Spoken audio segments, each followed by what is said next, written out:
रायगडची झुंज, अन्यायावर लेखणीचा वार.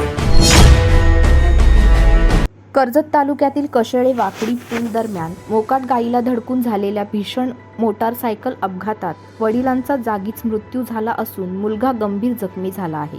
या अपघातात गायीचाही जागीच मृत्यू झाला आहे.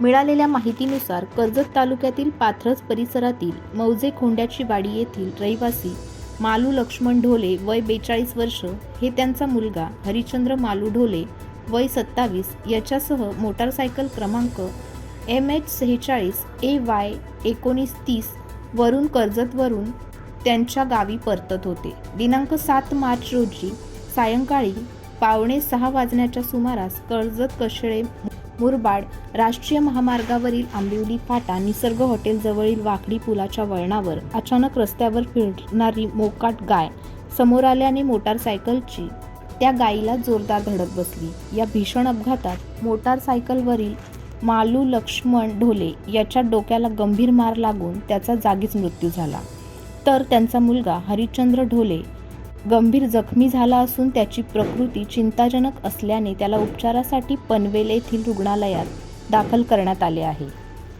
या अपघातात मोटारसायकलच्या धडकेत आलेल्या गायीचाही जागीच मृत्यू झाला. घटनेचा पुढील तपास कर्जत पोलीस ठाण्याचे पोलीस हवालदार लालासाहेब तोरवे करत आहेत.